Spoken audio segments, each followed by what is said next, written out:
Hello friends, welcome back to my YouTube channel. Friends, आज अपन करने वाले एम्स बीएससी नर्सिंग 2023 का जो एग्ज़ाम होने वाला है आपका एग्ज़ाम, और आरयूएचएस का एग्ज़ाम है 22 सेशन का। क्योंकि आरयूएचएस थोड़ा लेट चल रहा है, उसके एग्जामिनेशन नहीं हुए अभी काफ़ी स्टूडेंट्स के, तो इस वजह से वो काफ़ी लेट चल रहा है। यहाँ तक कि 1 साल तक वो लेट चल रहा है दूसरी यूनिवर्सिटीज़ है उनसे। तो आरयूएचएस को भी ट्राई करना चाहिए कि वो उनके बराबर आए। फिर अब देखते हैं क्या होता है आगे। अभी 2022 के उसके फॉर्म्स नहीं निकले हैं, और एम्स जो 2023 है तो उसकी भी प्रिपरेशन कर रहे हैं, और उसकी भी, क्योंकि सिलेबस सेम है और क्वेश्चंस का लेवल भी सेम ही रहने वाला है, उनमें भी सेम ही क्वेश्चंस आने वाले हैं। सो फ्रेंड्स, अपन क्वेश्चन स्टार्ट करते हैं उससे पहले और कोई इम्पोर्टेंट है बात है वो कर लेते हैं।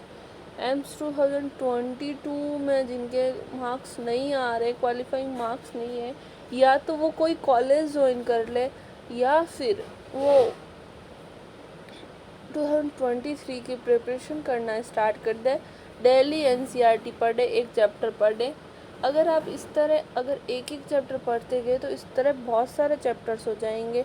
अगर डेली आप कुछ ना कुछ थोड़ा थोड़ा ही करोगे तो आपको उसका फल ज़रूर मिलेगा। सो फ्रेंड्स, स्टार्ट करते हैं अपन का आज का चैप्टर। आज का चैप्टर है मानव स्वास्थ्य तथा रोग। तो फ्रेंड्स, उसमें स्टार्ट करते हैं। उसका फर्स्ट क्वेश्चन है, निम्नलिखित में से कौन विषाणु जनित रोग है? हैजा, मलेरिया, पोलियो, इनमें से सभी। सो फ्रेंड्स, इसका राइट आंसर होगा पोलियो। विषाणु जनित रोग है वो है पोलियो। आगे का क्वेश्चन है अपन का, यौन संचारित रोग निम्नलिखित में से कौन है? एड्स, सिफिलिस, गोनोरी, और इनमें से सभी। ये जो इसमें दे रखे हैं ये सारे रोग हैं जो कि हैजा जनित रोग हैं। सो फ्रेंड्स, अब अपन का नेक्स्ट क्वेश्चन है थर्ड, संक्रमित पेयजल से फैलने वाला रोग इनमें से कौन है? मलेरिया, मियादी बुखार या टाइफाइड, फाइलेरिया, काला ज्वर। पेयजल से फैलने वाले, अगर कोई पानी खराब आ रहा है तो उससे कौन सा बुखार होगा? इससे मियादी बुखार मतलब नॉर्मल बुखार हो सकता है आपको, और फिर थोड़ा उल्टी भी हो सकती है आपको, वॉमिटिंग्स, और या फिर टाइफाइड हो सकता है अगर आप संक्रमित यानी गंदा जल पी रहे हो। आपके बहुत सारे रीजन से, जो नदियों में, जहाँ से भी आप, नहरों में जल आता है आपके घर में, वो गंदा हो सकता है। तो फ्रेंड्स, उसके इलाज के लिए आपको पानी को, या तो आप जितना पानी पीते हैं उसको गर्म कर लेना चाहिए, जिससे कि उसमें जो भी संक्रमण होता है वो जल जाता है, फिर उसको वापस ठंडा करके पी लेना चाहिए।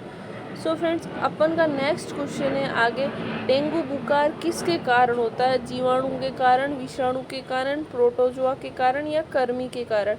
डेंगू में जो बुखार होता है वो विषाणु के कारण होता है। डेंगू में एक विषाणु है, अगर कोई मच्छर काट लेता है तो अपन को डेंगू हो जाता है। सो फ्रेंड्स, ये भी एक प्रकार की बीमारी ही है। डेंगू में बुखार विषाणु के कारण होता है। नेक्स्ट क्वेश्चन है अपना, इनमें से किस रोग हेतु एलिसा जांच करनी चाहिए? मलेरिया, मियादी बुखार, टाइफाइड, एचआईवी, एड्स, इनमें से कोई नहीं। ये मलेरिया है, इसका नॉर्मल इलाज होता है, और इसका जो रिपोर्ट आती है, टेस्ट होता है, वो ब्लड टेस्ट से होता है। और मियादी बुखार या टाइफाइड, इसका भी अलग टेस्ट है, इनमें इस एलिसा की ज़रूरत नहीं पड़ती। एचआईवी एड्स है, उसमें एलिसा जांच करवानी पड़ती है। सो फ्रेंड्स, अपन का नेक्स्ट क्वेश्चन है सिक्स्थ, एंटीबायोटिक शब्द के प्रणेता हैं? फ्लेमिंग, जेनर, वॉक्समॉन, इनमें से कोई नहीं। एंटीबायोटिक शब्द के प्रणेता हैं जेनर। सो फ्रेंड्स, इसका राइट आंसर है जेनर। नेक्स्ट क्वेश्चन है आपका, वायरस के कोर में इनमें से क्या पाया जाता है? डीएनए, आरएनए, दोनों में से कोई एक, इनमें से कोई नहीं। तो इसमें वायरस कोर पाया जाता है, दोनों में से कोई एक, या डीएनए या आरएनए, दोनों में से एक होगा वायरस में। दोनों साथ में उपस्थित नहीं हो पाएंगे, तो आप होते दोनों है लेकिन दोनों साथ में नहीं हो पाएंगे, या तो डीएनए होगा या आरएनए होगा। तो इसका राइट आंसर होगा दोनों में से कोई एक, इनमें से या तो डीएनए या आरएनए, दोनों में से कोई एक होगा। वायरस के कोर में पाया जाता है।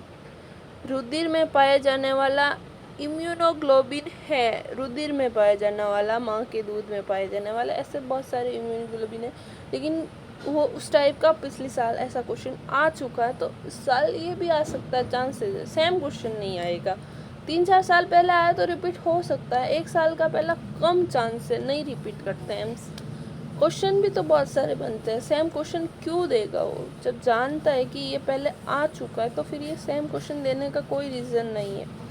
नेक्स्ट क्वेश्चन है आपका, इनमें से किसके द्वारा डेंगू का विस्तारण होता है? शीशी, मक्खी, मच्छर, प्रदूषित वायु, इनमें से कोई नहीं।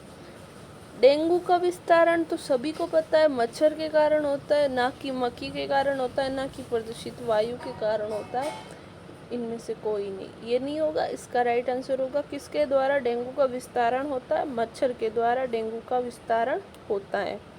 नेक्स्ट क्वेश्चन है, इन्फ्लुएंजा इनमें से किसके द्वारा होता है? इन्फोवायरस, मिक्सोवायरस, हर्पिस वायरस, इनमें से कोई नहीं। इसका राइट आंसर होगा इन्फ्लुएंजा मिक्सोवायरस के द्वारा होता है। इन्फ्लुएंजा में जो मिक्सोवायरस होता है उसके कारण होता है। नेक्स्ट क्वेश्चन है, फील पाँव हाथी पाँव रोग का रोगाणु है? वुचेरिया, एस्केरिस, टीनिया, इनमें से कोई नहीं। इसका राइट आंसर है वुचेरिया। फील पाँव या हाथी पाँव रोग है, उसका जो रोगाणु है वो है वुचेरिया। एस्केरिस भी नहीं है और टीनिया भी नहीं है, और इनमें से कोई नहीं होने का सवाल ही नहीं उठता है। वुचेरिया इसने पहले ही दे दिया है। जो हाथी पाँव का रोग होता है जिसमें एक पैर पूरी तरह से फूल जाता है, बहुत बड़ा हो जाता है, तो उसे हाथी पाँव रोग या फील पाँव रोग कहते हैं, वो वुचेरिया के कारण होता है। नेक्स्ट क्वेश्चन है आपका, ऑस्ट्रेलिया के शिशुदानी प्राणियों के अनुकूली विकिरण इनमें से किसका उदाहरण है? तो इसका राइट आंसर है अपसारीकरण विकास, अभिसारीकरण विकास, सॉल्डेटेशन, या इनमें से कोई नहीं। जो ऑस्ट्रेलिया के शिशुदानी प्राणियों के अनुकूलन विकिरण है वो उदाहरण है अभिसारीकरण विकास के। शिशुदानी प्राणियों के अनुकूली विकिरण।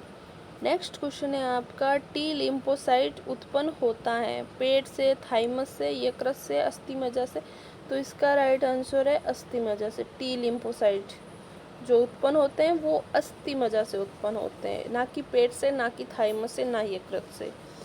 जो टी लिम्फोसाइट्स है वो अस्थिमज्जा से उत्पन्न होते हैं। तो नेक्स्ट क्वेश्चन है अपन का 14th, आधुनिक मानव का नवीनतम एवं सीधा प्रागैतिहासिक पूर्वज है?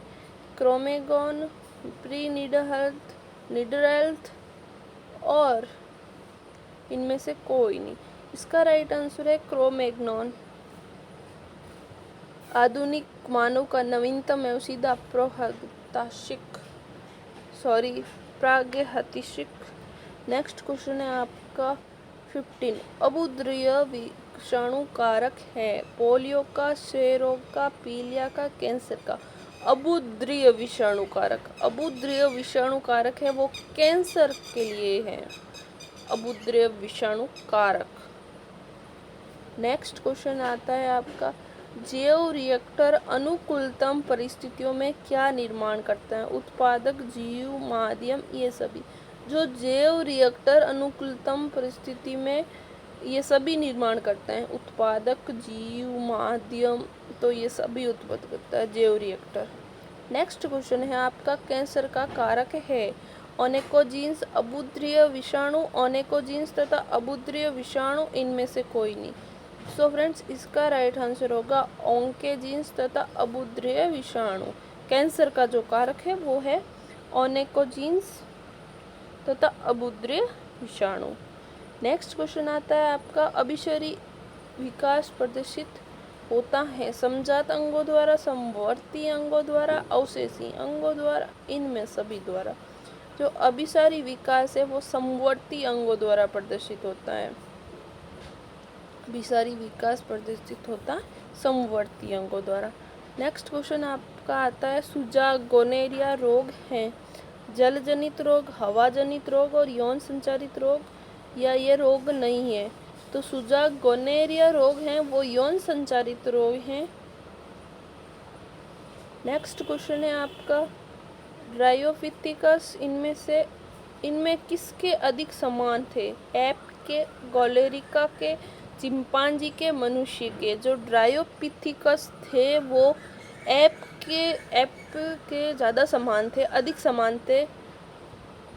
और फ्रेंड्स आज अपन ने 20 क्वेश्चंस कंप्लीट किए हैं इस रोग जीवाणु जो चैप्टर था अपन का उसके। सो फ्रेंड्स अब अपन इसी तरह अगर दिल्ली के जब तक 2023 का एग्ज़ामिनेशन कंप्लीट नहीं होता है और RUHS का एग्ज़ाम कंप्लीट नहीं होता है तब तक अपन ऐसे क्वेश्चंस करते रहेंगे। अभी मैं आपको थोड़ा थोड़ा दे रही हूँ स्टार्टिंग में, फिर लास्ट में अपन जब अपन के ऐसे ऐसे करते सारे चैप्टर्स कंप्लीट हो जाएंगे उसके बाद फ्रेंड्स अपन दिल्ली के क्वेश्चंस ज़्यादा प्रैक्टिस करेंगे। और अगर आप बोलोगे तो आपका गूगल फॉर्म में करके मैं टेस्ट भी ले लूँगी और आपके पास प्रैक्टिस के लिए बहुत सारे साधन आ जाएंगे।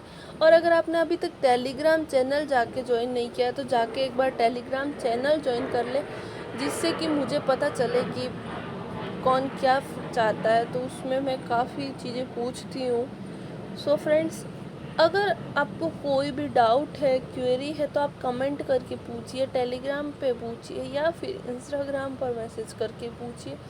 कोई भी हो बेझिझक पूछ सकते हैं, आपको सब जगह रिप्लाई मिलेगा। हाँ थोड़ा लेट हो सकता है, काफ़ी सारे कमेंट्स आएंगे तो, लेकिन आपको रिप्लाई ज़रूर मिलेगा। सो फ्रेंड्स अगर आप चैनल पर नए हैं तो एक बार चैनल को सब्सक्राइब कर देना और अगर आपको मेरा ये वीडियो पसंद आता है तो आप लाइक कर देना। So friends thanks for watching my video.